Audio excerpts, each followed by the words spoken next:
The airport was quieter than I expected for a Monday morning. Not silent, just muted, like the world had turned the volume down to make room for thoughts no one wanted. I held my son Noah's small hand as we rolled our carry-on across the polished floor, the wheels clicking in a steady rhythm that grounded me more than I realized. Noah was half awake, his hoodie zipped up to his chin, his head leaning against my arm. We were supposed to be flying to see my parents for a week. A simple trip. A reset. That's what I had told myself while packing the night before, folding his clothes with careful precision, pretending the distance between my husband and me hadn't grown wide enough to echo. Daniel hadn't replied to my last message. We're at the airport. Gate 32. I told myself he was busy. He always was. The departures hall smelled faintly of coffee and disinfectant. Screens flickered overhead, flights scrolling by like lives moving forward, whether you were ready or not. I checked my phone again, more out of habit than hope, and slipped it back into my bag when nothing had changed. That was when Noah stopped walking. "Mom," he said softly. I followed his gaze. At first, I only saw a familiar silhouette, broad shoulders, tailored coat, the posture of a man who always knew where he was going. My chest tightened before my mind caught up. Daniel stood near the international check-in counters. For half a second, just half, I felt relief. Maybe he'd come to see us off. Maybe the silence had meant nothing. Maybe I had been wrong about all the things I'd been quietly afraid to name. Then I noticed the woman beside him. She wasn't touching him. Not obviously. She stood close enough that their sleeves brushed, close enough to belong in his personal space. She laughed at something he said, her head tilting toward him in a way that felt practiced, intimate. Daniel smiled back. It was the kind of smile I hadn't seen in months. My breath caught, sharp and sudden, as if the air itself had turned against me. Around us, people hurried past with passports and purpose, unaware that my life had just cracked open in the middle of an airport terminal. Noah's fingers tightened around mine. "Mom," he whispered again, confused but calm. "Is Daddy leaving too?" For a few heartbeats, I didn't move. I stood there with Noah's hand locked in mine, my body frozen while my mind scrambled to protect me from what my eyes were already accepting. Daniel was really there. Not a trick of light. Not someone who merely looked like him. And for one fragile, foolish second, hope rose anyway. Maybe the woman beside him was a coworker. Maybe this was one of those rushed business trips he never explained well. Maybe he'd planned to surprise us, to walk over any moment and kiss Noah's forehead like he used to. I clung to that thought, the way people cling to wreckage in deep water, knowing it wouldn't save them, but unable to let go. Then Daniel turned slightly, not toward me, toward her. He leaned in just enough to hear her over the noise of the terminal. She said something I couldn't hear, and he laughed under his breath. Not politely, not out of habit. It was soft and genuine, the kind of laugh that comes from ease, from comfort, from intimacy. My stomach dropped. This wasn't accidental closeness. This wasn't coincidence. The space between them wasn't the space of strangers or colleagues. It was practiced, familiar, earned over time I had not been a part of. Noah shifted beside me. "Mom," he asked quietly, "why isn't Daddy waving?" I swallowed hard. My mouth opened, but no words came. I didn't trust myself to speak without breaking something important. Daniel reached for the handle of a suitcase that wasn't his usual black one. It was smaller, lighter, and unmistakably hers. Their fingers brushed, then lingered for a fraction of a second too long to be innocent. That was when it hit me, not as panic, but as clarity. He hadn't come to see us off. He was leaving, with her. The airport suddenly felt too bright, too open. Every announcement over the loudspeaker scraped against my nerves. Every passing face felt intrusive, as if the entire terminal had front-row seats to a truth I had spent months avoiding. I should have turned away. I should have spared Noah this sight. But my feet refused to move, anchored by a mix of disbelief and a need, almost desperate, to see how far Daniel would go without looking back. And then he did look back. His eyes landed on us, and the color drained from his face. Not guilt, not remorse, fear. The woman beside him followed his gaze, her expression shifting from curiosity to calculation in seconds. Her eyes moved over me, then Noah, assessing, measuring, deciding. Daniel straightened, his jaw tightening as if preparing for impact. I felt Noah's grip tighten again. In that moment, I understood something with terrifying certainty. Whatever happened next would change all of us forever. I noticed her fully only after Daniel froze. Until then, she had been a blur at his side, an outline, a presence my mind resisted giving shape to. But once Daniel's body stiffened and his breath caught, my attention shifted to her with a sharp, unwilling focus. She was younger than me, not dramatically, but enough that it showed in the way she carried herself. Confident posture, relaxed smile. The kind of ease that comes from believing the world is still generous. Her coat was tailored, her hair smooth and glossy, falling perfectly into place, as if she'd checked her reflection more than once before stepping into the terminal. She followed Daniel's stare and found me. Her eyes moved quickly.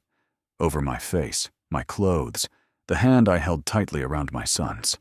There was no shock in her expression, no embarrassment. Only a brief pause, then understanding, and then something else. Recognition. Not of me, but of the situation. As if she had imagined this moment before and decided, in advance, how she would stand inside it. She didn't step away from Daniel. She didn't look uncomfortable. Instead, she shifted her weight slightly closer to him, her shoulder brushing his arm again. Subtle but deliberate. A silent claim.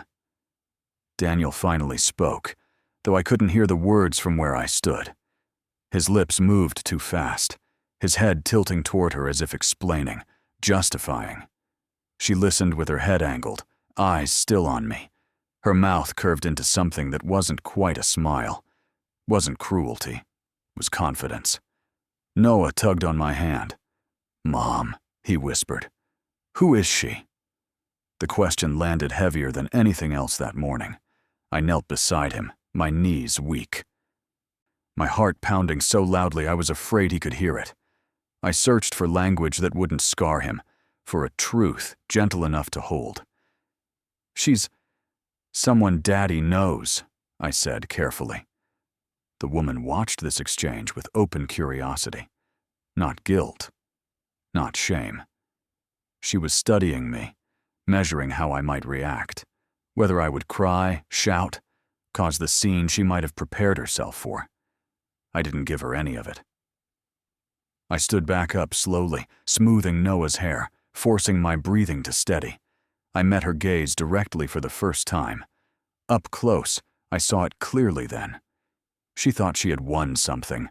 Not Daniel exactly, but the position beside him, the role, the illusion of being chosen. She didn't know she was standing in the middle of a story that would cost her more than she imagined. And neither of us knew yet that this was only the beginning. Daniel was the first one to break the silence. He didn't rush toward us. He didn't apologize. He didn't even ask how Noah was.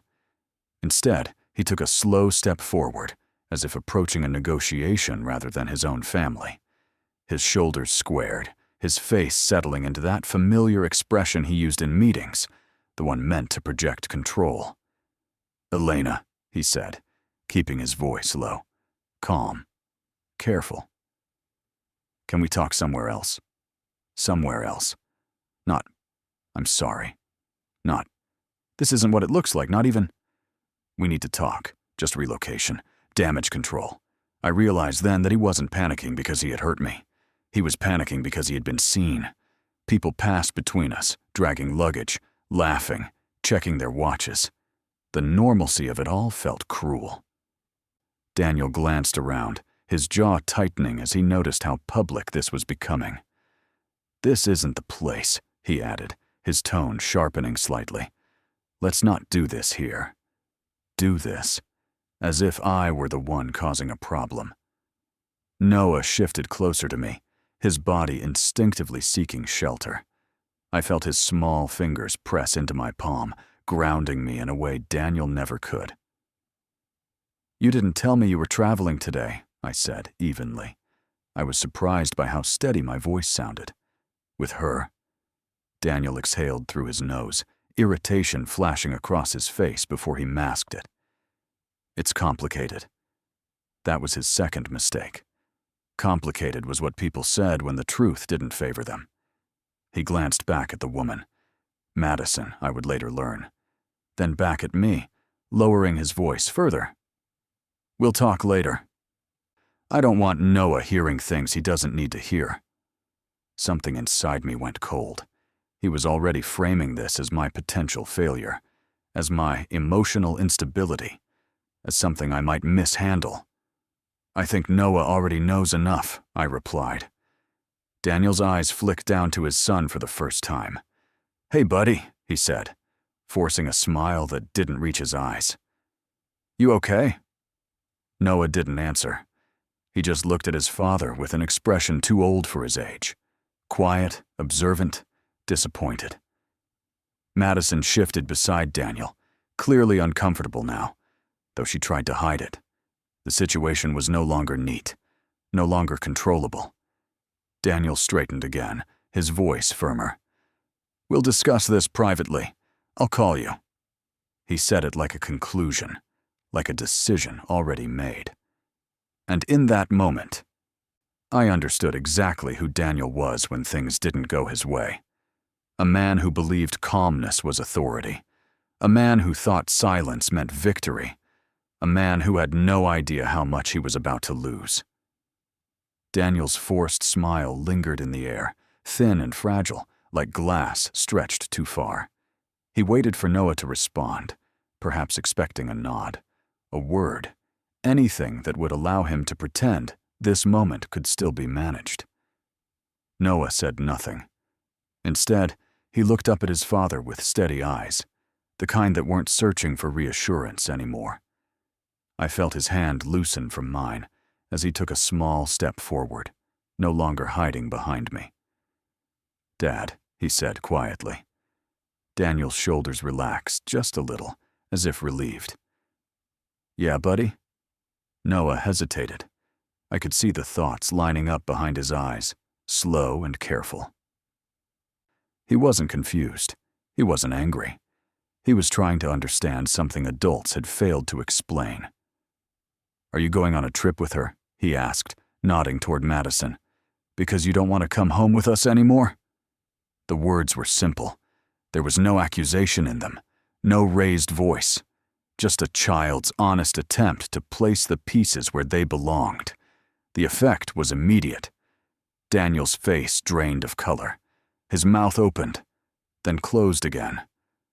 Whatever answer he had prepared for me, whatever version of the truth he thought he could sell, collapsed under the weight of that question.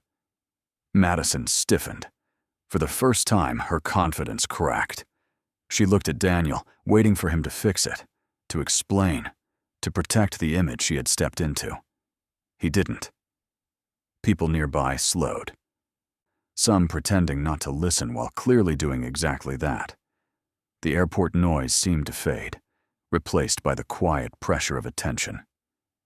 "That's not," Daniel started, then stopped. He swallowed hard. "It's not that simple." Noah frowned slightly. "But it feels simple." I felt my chest tighten. I wanted to pull Noah back, to shield him from the silence that followed, from the truth Daniel was too cowardly to say out loud. But something told me to stay still, to let this moment exist. Daniel knelt down, his movements awkward now, uncertain. "Buddy, grown-up things can be confusing," he said, his voice rougher than before. "Sometimes people make mistakes." Noah tilted his head. "Then why do you look scared, Dad?" That did it. Daniel froze, his hands hovering uselessly in the air. He looked exactly like what he was. A man cornered not by anger or confrontation, but by a child who saw through him without effort. I felt tears burn behind my eyes, but I didn't let them fall. This wasn't the moment for my pain. This was the moment his son saw who he really was. And Daniel knew it too, because as he looked up at me, shame finally replaced fear in his eyes. And for the first time that morning, he understood something irreversible. No matter how he explained this later, no matter how carefully he rewrote the story, the truth had already been spoken. And it hadn't come from me. Daniel rose slowly from his crouch, his face tightening as if he were bracing himself against an invisible blow. The shame Noah had uncovered lasted only a moment before something colder replaced it. I recognized that look. I had seen it before, in arguments late at night when he realized he couldn't win by explaining. So he changed tactics. "Okay," he said quietly, straightening his jacket. His voice dropped into that calm, measured tone he used with clients. "That's enough for now." Enough. Not, "I'm sorry you heard that." Not, "I shouldn't have put you in this position." Just enough. He glanced around again, clearly aware of the eyes and ears nearby. Then he leaned toward me, lowering his voice so only I could hear. "You don't need to make this worse," he said. "Let's talk about this later, like adults." Something in me flinched, because I understood what he was doing. He wasn't speaking to me as a partner. He was positioning me as a risk, as a problem to be managed before I embarrassed him further. "No one is making anything worse," I replied, just as quietly. "This is already happening." Daniel's jaw tightened. "You're emotional," he said, barely moving his lips, "and Noah doesn't need to be in the middle of it." The words landed exactly where he intended. "You're emotional. You're unstable. You're the danger here." I felt heat rise behind my eyes, anger mixing with disbelief. For years I had softened myself to keep the peace. I had swallowed frustration, delayed conversations, convinced myself that patience was strength. And now, standing in the middle of an airport with Arsen between us, he was trying to rewrite the scene so that I was the one out of control. Noah pressed closer to my side again, his small body reacting before his mind could fully process the shift. He didn't look at Daniel anymore. He looked at me. Madison shifted uncomfortably, clearly sensing the change in energy. This wasn't the clean break she had imagined. This was messy, public, human. "Daniel," I said, meeting his eyes steadily, "you don't get to decide how this looks." His expression hardened. "I'm trying to protect everyone." That was his biggest lie yet. He wasn't protecting Noah. He wasn't protecting me. He was protecting himself. A man who believed that if he stayed calm enough, quiet enough, reasonable enough, the truth would bend around him. I realized then that this moment wasn't just about betrayal. It was about control. And for the first time, I understood something that made my hand stop shaking. If I stayed silent now, he would use that silence against me later. And whatever happened next, I couldn't let that happen. Not for me, and not for my son. Madison was the first one to recover. While Daniel and I stood locked in a quiet standoff, she adjusted her posture as if reminding herself where she belonged. Her shoulders rolled back, her chin lifted slightly, and she smoothed an invisible crease in her coat. It was a small movement, almost graceful, but it carried a message louder than words. She wasn't leaving. Her eyes met mine again, openly this time. Not challenging, not apologetic, curious. studying, as if she were watching a performance and deciding whether it was going according to plan. Then she smiled. It wasn't wide or mocking. It was subtle, restrained, an expression practiced enough to pass as polite if anyone asked. But there was something underneath it that made my stomach tighten. Certainty. She believed this moment belonged to her.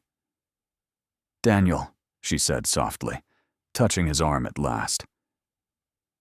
"We're going to miss boarding if we don't move." The contact was deliberate, casual, familiar. She said it like a reminder, not a request. Daniel hesitated, just for a second. His eyes flicked to Noah, then back to Madison's hand on his sleeve. I watched the calculation happen in real time, the weighing of consequences, the instinctive choice of the path that required the least immediate discomfort. He didn't remove her hand. Instead, he nodded. "Give me a minute." Madison stepped back half a pace, but her smile lingered as she turned away, already confident in the outcome, as if she knew he would follow. I realized then that she wasn't nervous. She wasn't afraid of me or the situation. She had already decided how this story would end. In her version, Daniel would calm me down. He would explain things away. He would leave with her. And I would eventually fade into the background, emotional, inconvenient, manageable. She thought she was the reward at the end of a difficult conversation. Noah leaned closer to me, his voice barely audible. "She looks happy," he said. I swallowed. "Sometimes people smile when they think they're right," I answered carefully. Daniel turned back to me, urgency creeping into his tone. "We'll talk tonight," he said. "I promise. Just take Noah and go. Please. Please." The words sounded hollow now. I looked past him, at Madison waiting a few steps away, scrolling casually on her phone, as if nothing significant were happening, as if she hadn't just stepped into the center of a family's collapse. And in that moment, something shifted inside me. Not anger, not jealousy, clarity. Madison believed she had won because Daniel had chosen her in public. Because he hadn't denied her. Because he was about to walk away without looking back. What she didn't understand, what neither of them understood yet, was that this wasn't a victory. It was a mistake. One that would follow them both far longer than either of them expected. I didn't argue with him. That seemed to surprise Daniel more than anything else. He was braced for resistance, for tears, raised voices, questions he didn't want to answer. He had rehearsed calm responses, practiced patience. What he hadn't prepared for was my silence. I looked at him one last time, not with anger, but with something far more unsettling. Detachment. "Okay," I said simply. The word landed between us, flat and final. Daniel blinked, clearly unsure if he had heard me correctly. "That's it?" he asked. I nodded. "That's it. No accusations. No ultimatums." I didn't need them. The truth was already standing between us, breathing, undeniable. I turned to Noah and crouched down, bringing myself to his level. His eyes searched my face, looking for signs of panic, confusion, or fear. I gave him none of those. "Hey," I said softly, brushing his hair back. "We're still catching our flight." "Without Daddy?" he asked. "Yes," I replied. "Just us." He considered this for a moment, then nodded. "Okay." That quiet acceptance broke something open in my chest. I stood and reached for our suitcase, the handle cool beneath my fingers. The simple weight of it felt grounding. Real. I took Noah's hand again and turned away from Daniel without another word. Behind us, I heard him exhale sharply. "Elena!" I didn't stop. Each step away from him felt unreal. As if I were walking out of a room I had lived in for years, without knowing where the door was. The sounds of the terminal grew louder again. Announcements, laughter, rolling luggage, life rushing back in around us. I didn't look back. I knew if I did, I might see hesitation, or regret, or fear. And none of that mattered anymore. What mattered was the way Noah's hand fit perfectly in mine, the way his steps matched mine without question, the way he trusted me completely in a moment when everything else had shifted. As we walked, my phone vibrated in my bag. I didn't check it. Not yet. Daniel could wait. The explanations could wait. The justifications, the apologies he might eventually offer, all of it could wait. Because in that moment, walking away through the crowd with my son beside me, I understood something with surprising clarity. Leaving wasn't weakness. It was the first decision I had made entirely for myself in a very long time. And even though I didn't know what the next hour, the next day, or the next year would bring, I knew this much for certain. Whatever happened after this would no longer be on his terms. The hotel room was quiet in the way unfamiliar places always are. Too quiet, like the walls were listening. Noah fell asleep quickly, exhausted from the morning, his small chest rising and falling in steady rhythm. I watched him for a long moment before turning off the bedside lamp, memorizing the calm on his face, as if I could store it away for later. Only then did I let myself sit on the edge of the bed. My hands were shaking. I reached for my phone, finally ready to see what I had avoided all afternoon. 3 missed calls, 2 messages from Daniel. I didn't open them, not yet. Instead, I opened our banking app, intending only to check our balance. Something ordinary, grounding. The screen loaded. Then it refreshed, and my stomach dropped. The joint account was nearly empty, not overdrawn, not frozen, just drained. Large transfers dated weeks back, amounts moved carefully, methodically. Rent, savings, the emergency fund we had promised never to touch. Gone. For a moment I couldn't breathe.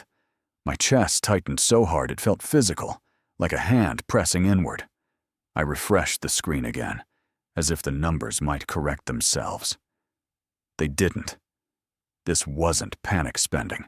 This wasn't an accident. This was preparation. I scrolled through the transaction history with numb fingers, each line confirming what I hadn't wanted to believe. Daniel hadn't just planned a trip. He had planned an exit. My phone buzzed again. This time, it was an email.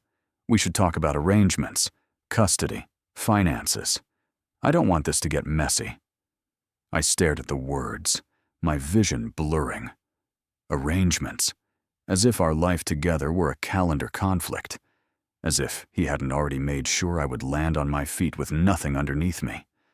I looked around the room, the neutral walls, the unfamiliar furniture, the suitcase still half unpacked. For the first time that day, fear crept in quietly, wrapping itself around my ribs.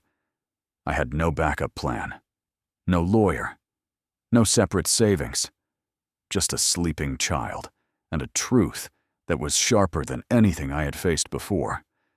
I sat there until my legs went numb, replaying the morning in my head. The airport, his calm voice. The way he had asked me not to make this worse. Now I understood what he meant. He hadn't expected me to find out this fast. I lay down beside Noah, careful not to wake him, and stared at the ceiling until my eyes burned. Somewhere beneath the shock and fear, a new emotion began to surface. Slow, unfamiliar, and dangerous to someone like Daniel. Resolve. Because if he thought taking everything would leave me powerless, he had underestimated the one thing he had never managed to control. What I would do when I had nothing left to lose. Morning came too quickly. Noah woke up asking for cereal and cartoons, unaware that the ground beneath our lives had shifted overnight. I smiled for him, poured juice, tied his shoes with steady hands I didn't feel. I waited until he was distracted with his tablet before opening my laptop at the small desk by the window. Daniel had sent another email. The subject line was polite. Neutral. Almost professional. 2 steps. My pulse thudded in my ears as I opened it. He wrote about logistics, about schedules, about what would be best for Noah. He mentioned his demanding job, my flexible work, and the importance of stability. Then came the sentence that made my hands go cold. Given how emotional you were yesterday, I think it might be wise to keep conversations documented. Documented. As if I were a liability. As if he were already building a case. I scrolled down, my jaw tightening with every line. He proposed temporary custody until things settle. He suggested I move out of the apartment permanently. He framed it all as concern, as reason, as responsibility. Not once did he mention the money. Not once did he acknowledge what he had taken. This wasn't damage control anymore.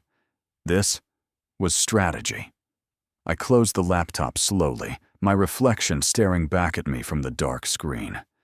For years, I had told myself Daniel was simply avoidant, not cruel.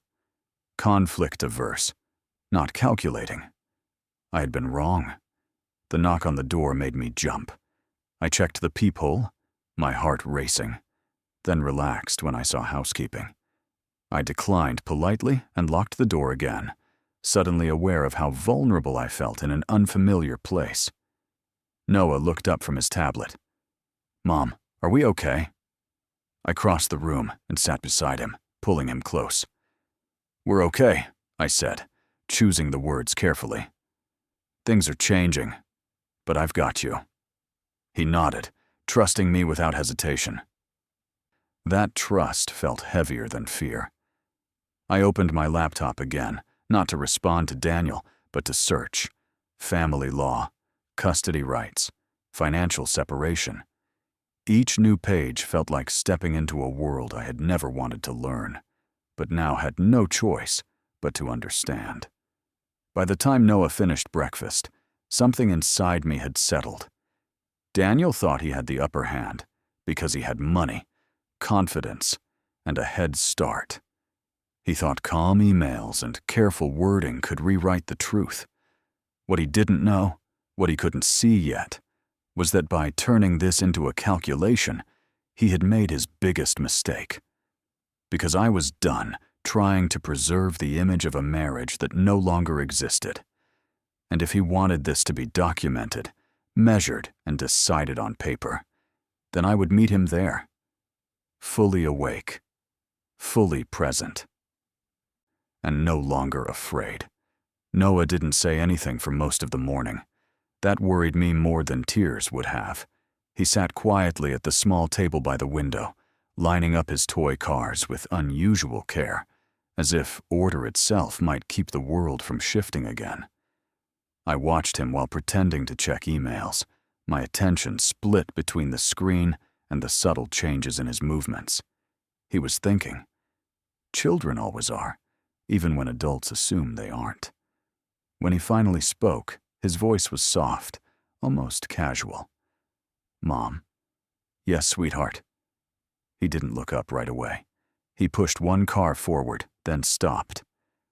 "Did I make Daddy sad yesterday?" The question hit me harder than Daniel's email ever could. I closed my laptop and moved closer, sitting across from him. "Why would you think that?" Noah shrugged. He looked different. Like when I break something and don't know how to fix it. My throat tightened. I reached for his hands, warm and small in mine. "You didn't make anyone sad?" I said gently. "You asked a question. That's not a bad thing." He nodded, absorbing that, but his brow stayed furrowed. He didn't answer me. I took a slow breath. "Sometimes adults don't answer because the answer is hard," I said. "Not because you shouldn't have asked." Noah was quiet for a long moment. Then he looked up at me, his eyes steady and serious, in a way that didn't match his age. "No one ever asks how you feel, Mom." The words knocked the air out of me. I stared at him, stunned, not by what he said, but by how clearly he saw, how he had noticed the silence around me long before I had named it myself. I see it, he continued, his voice calm. Daddy talks a lot. You listen a lot. But nobody asks you. Something inside my chest cracked open. I pulled him into my arms, holding him tighter than I meant to, breathing in the familiar scent of his hair. Tears slipped free before I could stop them, falling silently against his shoulder. I'm okay, I whispered, though I wasn't sure if I was convincing him or myself. But thank you for seeing me. He hugged me back, small arms fierce and certain. I always see you.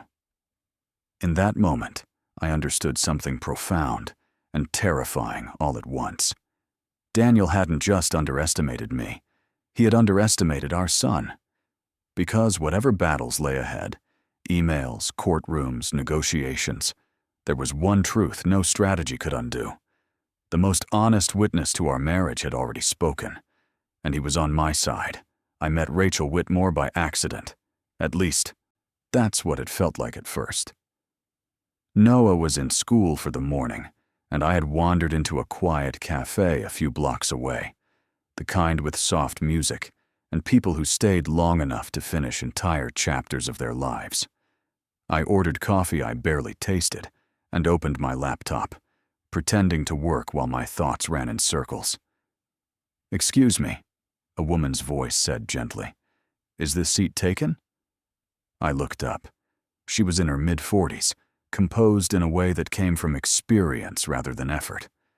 Nothing flashy. Calm eyes, the kind of presence that made you feel observed without being judged. "No," I said. "Go ahead." She smiled and sat, setting down a folder that looked heavier than it appeared. We exchanged a few polite words. The weather, the neighborhood, nothing personal. I would have forgotten her entirely if not for what happened next. She glanced at my screen as I closed an email and paused. "Daniel Carter?" she asked carefully. My spine stiffened. "Yes. How do you know that name?" She studied my face for a moment, then sighed softly. I was hoping I was wrong. Something in her tone made my chest tighten. "Wrong about what?" She didn't answer immediately. Instead, she introduced herself. "I'm Rachel Whitmore. Family law." That explained the folder. "And?" I pressed. Rachel leaned back slightly, her eyes never leaving mine. "I used to represent his former employer, and," she added, choosing her words with precision, "I was married to his boss." The room seemed to tilt. "I've seen this before," she continued. "The emails, the calm tone, the sudden concern about custody. The quiet financial shifts that leave the other person scrambling." My heart pounded. "You're saying he's done this before?" She nodded once. "Not exactly like this, but close enough that I recognized the pattern the moment I heard his name. I should have felt angry, vindicated, overwhelmed. Instead, I felt something else. Relief. Not because my situation was less painful, but because for the first time since the airport, I wasn't alone in seeing the truth. Rachel slid her card across the table. "I'm not here to push you into anything," she said. "But I don't believe in coincidence, and I don't believe you deserve to be blindsided." I stared at the card, then back at her. "What do you think I should do?" She met my gaze steadily. "I think you should stop reacting. And start preparing." As I wrapped my fingers around that small rectangle of paper, I realized something quietly powerful. Daniel had planned for my fear. He hadn't planned for someone who already knew how his story ended. Rachel didn't rush me. That was the first thing I noticed as we sat there, the cafe noise humming softly around us. She let the silence stretch, giving me space to breathe, to think, to decide whether I wanted the truth or just comfort.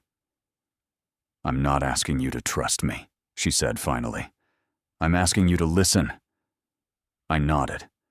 She opened the folder she had brought and slid a few pages toward me. Not documents, not evidence, but notes, Timelines. Names. Arrows drawn in the margins.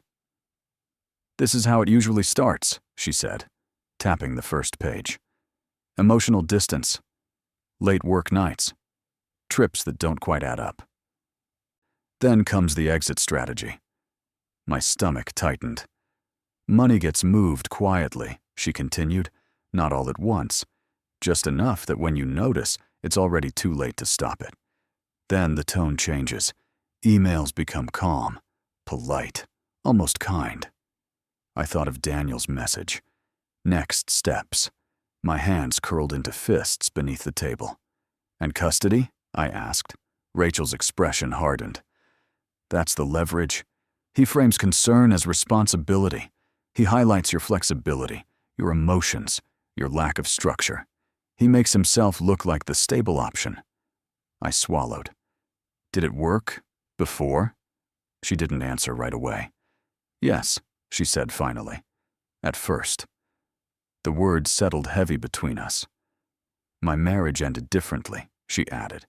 "But I watched him advise, influence, guide. I watched women doubt themselves while he stayed calm and reasonable. By the time they realized what was happening, they were already defending instead of deciding." Something sharp and clear cut through my fear. "He thinks I'll panic," I said quietly. Rachel nodded. "He's counting on it." I stared down at the notes again, seeing my own life mapped out in someone else's handwriting. It was unsettling and empowering. "Madison?" I said suddenly. "Does she know?" Rachel gave a small, almost sad smile. "She knows what he's told her, that you're unstable, that you'll calm down, that this will pass." My chest tightened, not with jealousy but with understanding. "She thinks she's different," I said. "They always do," Rachel replied. I leaned back in my chair, the pieces finally fitting together. The airport, the silence, the drained account. The carefully worded emails. Daniel hadn't reacted to being caught. He had followed a script, and the most dangerous part wasn't that he thought he was smarter than me. It was that he believed I would never see the pattern until it was too late. I met Rachel's gaze. "So what happens when someone does see it?" She closed the folder slowly. "Then the story changes." For the first time since everything fell apart, I felt something solid beneath my fear. Not hope, preparation. I didn't confront Daniel after meeting Rachel. That was the first move he never saw coming. Instead of replying to his emails with emotion or outrage, I did something far more dangerous to someone like him. I went quiet, but not absent. I acknowledged messages briefly. Neutral, cooperative, reasonable, exactly the version of me he expected to control. While he relaxed, I worked. Rachel helped me open a new account in my name only.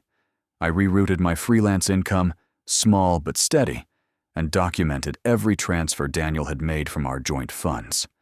Dates, amounts, patterns. I didn't accuse him. I collected him. At night, after Noah fell asleep, I sat at the desk with my laptop and a cup of lukewarm tea, reading about custody law, financial disclosure, mediation strategy. I learned how language worked in court, how calm emails could still be evidence, how silence, when used correctly, could be power. Daniel sent another message. "I think we're handling this well. Let's keep things amicable." I almost laughed. He thought my lack of reaction meant surrender. He thought my politeness meant confusion. He mistook my restraint for weakness because that was how he had always understood me. Rachel warned me not to rush. "People like Daniel make mistakes when they believe they're winning," she said. "Let him feel safe." So I did. I agreed to a preliminary mediation date. I didn't mention the missing money. I didn't challenge his version of events. I let him talk about structure, stability, and responsibility, knowing every word was being recorded. Meanwhile, Rachel requested financial disclosures through the proper channels, quietly, formally. unavoidable. When the documents came in, the picture was clear. Daniel hadn't just moved money. He had concealed it. Multiple accounts. Delayed reporting. Assets shifted under the assumption that I wouldn't notice until it was too late to matter. Rachel looked at me across her desk. "This changes things." I nodded. "I know." What Daniel didn't understand was this. I wasn't trying to punish him. I wasn't chasing revenge or public validation. I was building a foundation he couldn't shake. Every time he wrote another calm, carefully worded email, he added to the record. Every time he framed me as emotional while remaining composed himself, he revealed his strategy. And slowly, without raising my voice or making a single accusation, I stepped out of the role he had written for me. By the time he realized I wasn't reacting anymore, but responding with intent, it was already too late. Because this time, I wasn't playing defense. I was deciding the ending. Madison called me 3 days later. I didn't recognize the number at first. I almost ignored it, assuming it was another unknown caller or a delayed response from work. Something made me answer anyway. "Hi," she said, her voice too bright, too careful. "This is Madison. Daniel's friend." Friend. I closed my eyes briefly. "Yes?" There was a pause, the kind that carried nerves underneath it. "I just wanted to clear the air," she continued. "I think there's been a misunderstanding. Daniel's under a lot of pressure right now." I listened without interrupting. She spoke quickly, as if afraid I might hang up. She talked about timing, about confusion, about how relationships were complicated and no one planned to hurt anyone. The words were polished, familiar. PR language meant to soften edges without admitting fault. Then her tone shifted. "He hasn't been answering my calls," she said, irritation slipping through the calm. "And he said it's better if we take some space. For now." There it was, the truth she hadn't been prepared for. Daniel hadn't chosen her. He had used her as a bridge, something temporary to step on while crossing from one life to another. And now that the crossing was no longer clean, he was cutting weight. "I see," I said evenly. Madison exhaled sharply. "I just think it's unfair. He made promises." I almost laughed, but stopped myself. Instead, I asked gently, "Did he put any of those promises in writing?" Silence. That was answer enough. She filled the quiet with justification. "He said you were unstable. That custody might be an issue, that he needed to protect himself." I felt no anger, only clarity.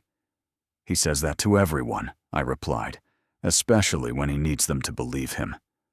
Her breathing changed, slower now, uneasy.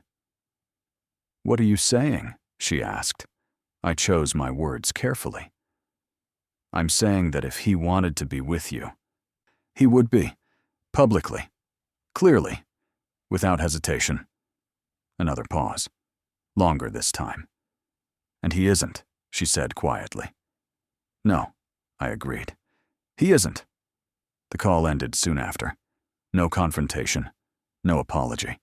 Just the sound of someone finally understanding the role they had been cast in. Later that evening, Rachel forwarded me an update. Daniel had withdrawn a joint appearance, requested delays, changed counsel. He was scrambling. Madison had believed she was the future, the upgrade, the reward. What she didn't realize was that Daniel never replaced people with better. He replaced them with easier. And the moment things became difficult, he did what he always did. He walked away, alone. Daniel's unraveling didn't happen all at once. It started quietly, the way his betrayals always had, behind closed doors, in emails he thought no one else would read, in decisions he assumed would never be questioned. But this time, the silence didn't protect him. It exposed him. Rachel called me on a Thursday afternoon. "His disclosures don't match," she said simply, and the court noticed.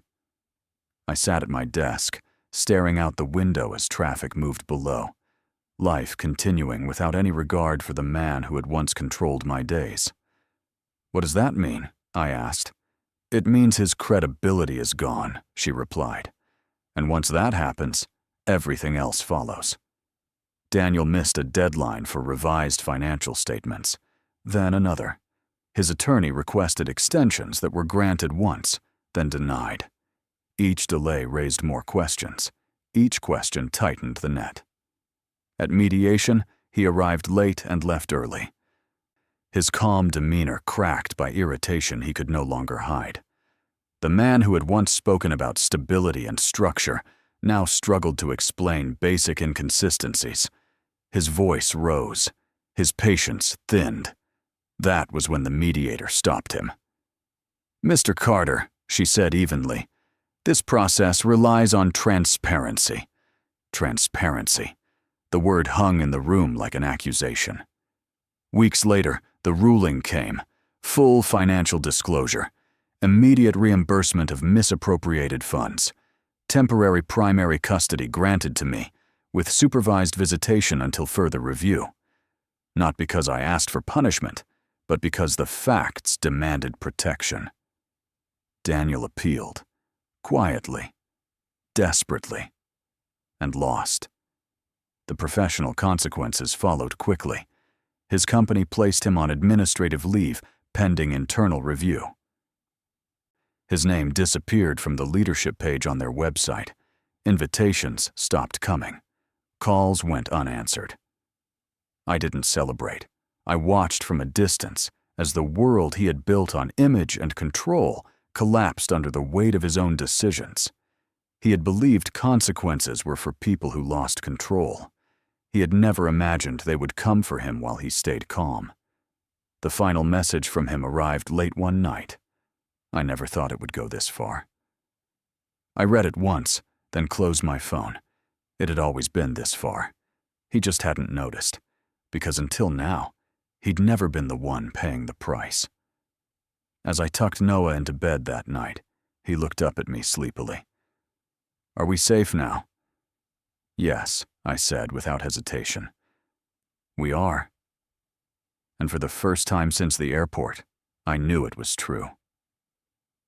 Daniel had lost the one thing he valued above everything else, control. And there was no appeal for that.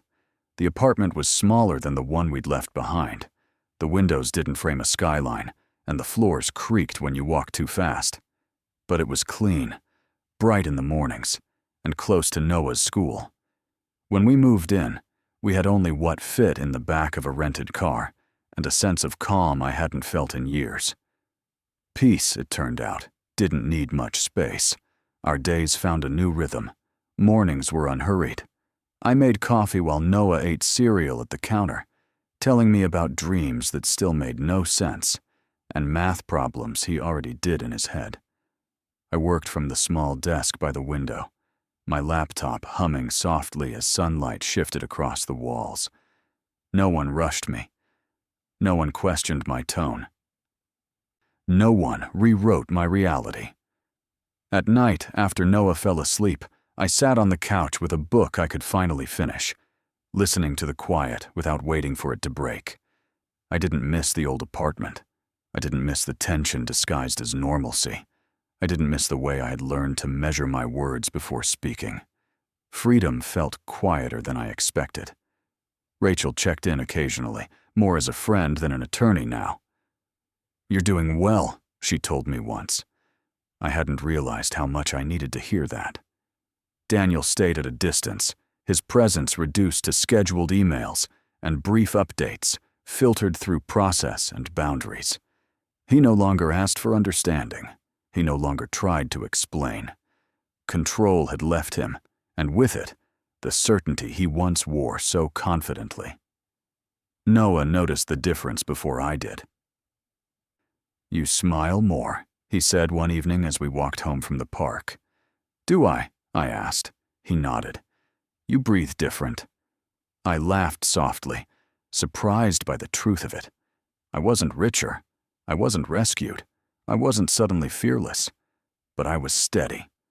I paid my own bills. I made my own decisions. I trusted my instincts without asking permission. The life we were building wasn't impressive from the outside, but it was honest, and it was ours. Sometimes late at night, I thought back to the airport, to the woman I had been standing there, frozen between hope and fear. I wished I could tell her something. Not that everything would be easy, but that everything would be real again. And that was more than enough. I met Ethan Brooks without expectation.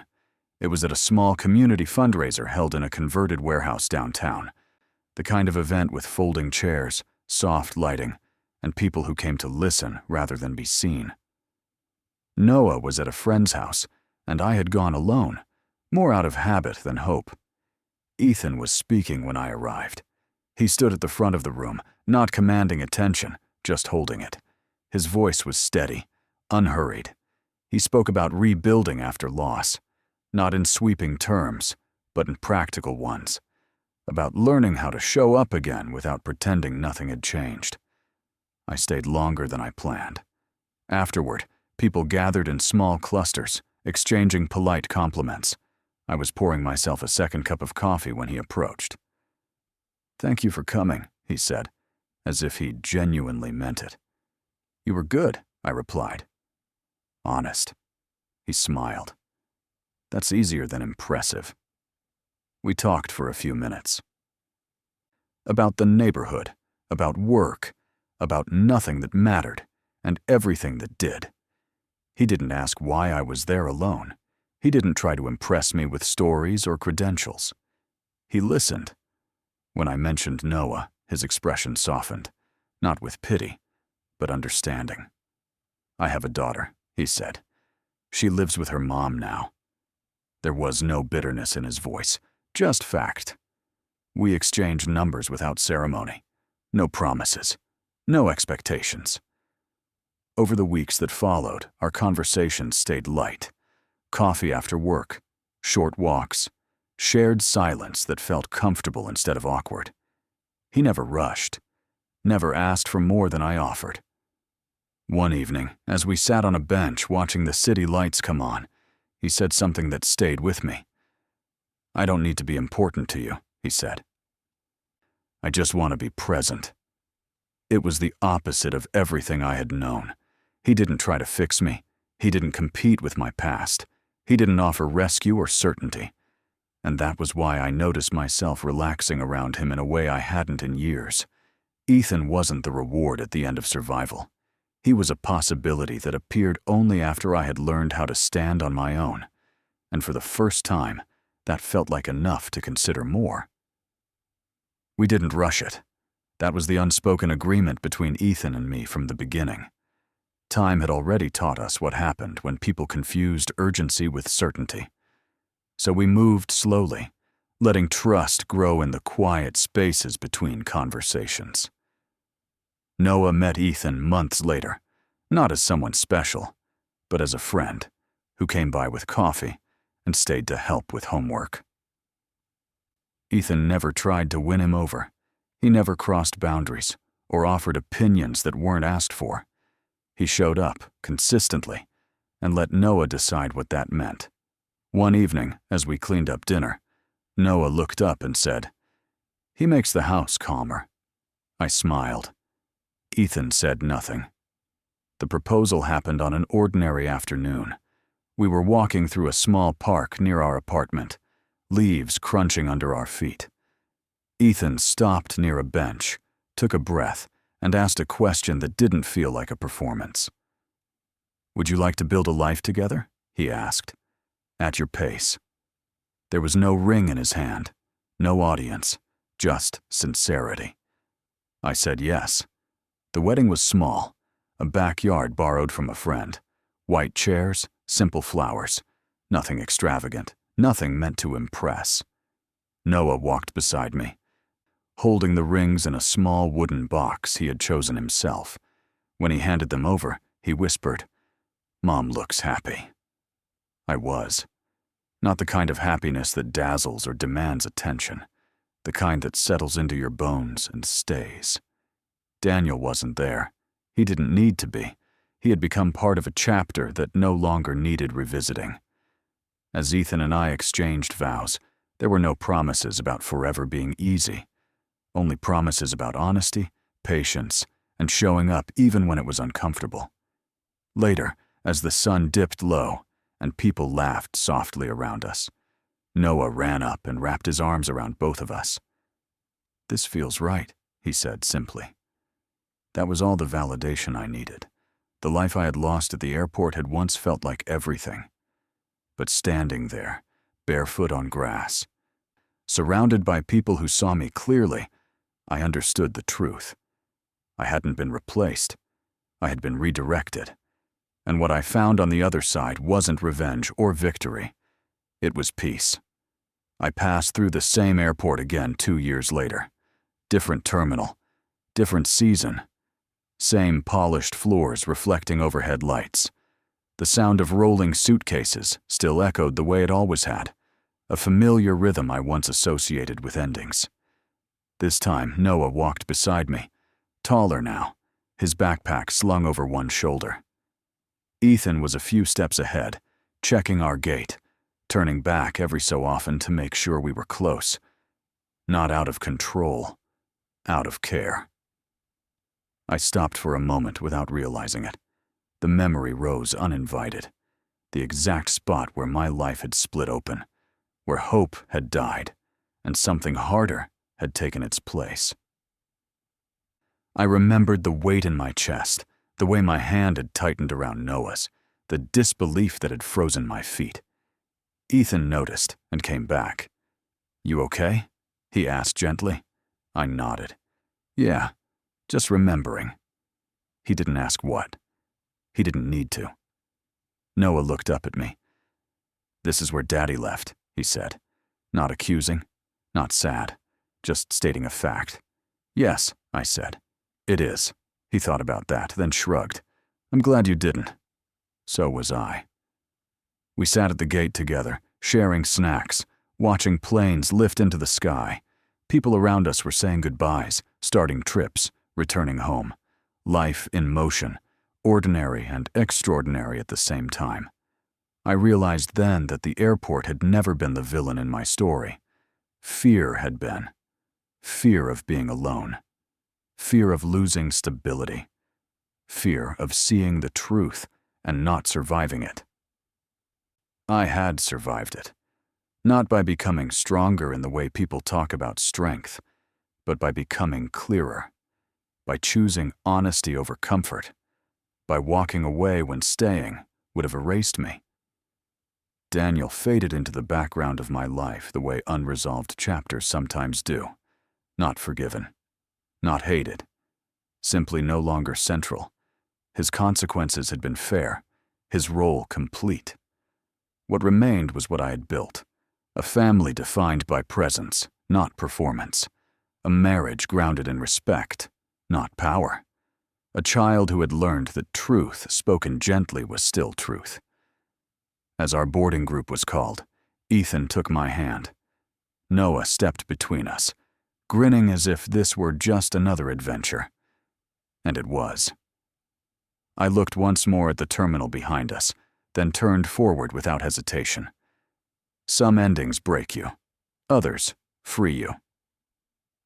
That day at the airport had been both, and walking away from it now, I understood the final truth of my story. I hadn't lost my life there. I had found it. As this story comes to a close, let's pause for a moment. Because if you're still here with us right now, something in this journey likely touched your heart in a quiet but real way. This wasn't just a story about betrayal or loss. It was a reminder that life doesn't break us in the moments we expect, but it often rebuilds us in ways we never planned. One of the core lessons here echoes the wisdom of Stoic philosophy. Marcus Aurelius once wrote, "You have power over your mind, not outside events. Realize this, and you will find strength." The pain Elena faced was real, but what changed her life was not controlling others. It was choosing clarity, dignity, and truth over fear. Another Stoic idea reminds us that what stands in the way becomes the way. The airport, the betrayal, the loss, all of it became the path to healing, not the end of it. This story shows us that walking away is not failure, and starting again is not weakness. Sometimes, the bravest thing we do is choose peace over familiarity. So if this story resonated with you, if it mirrored something you felt or lived through, know that you're not alone. Take a moment to like this video, share it with someone who might need it, and subscribe to our channel. Your presence here matters more than you know, and your healing journey is still unfolding. This story is a work of fiction created for storytelling and emotional reflection purposes only. While it is inspired by real-life experiences and common human struggles such as relationships, family conflict, and personal growth, all characters, events, and situations portrayed are entirely fictional. Any resemblance to actual people, places, or events is purely coincidental. The intention of this content is not to present factual claims, legal advice, or real-life accusations, but to explore emotional truths and life lessons through narrative storytelling. Viewers are encouraged to interpret the story as a dramatized scenario meant to inspire reflection, empathy, and personal insight, rather than as a representation of real individuals or situations. This content does not promote harm, misinformation, or defamation, and it is shared solely for entertainment, discussion, and emotional connection.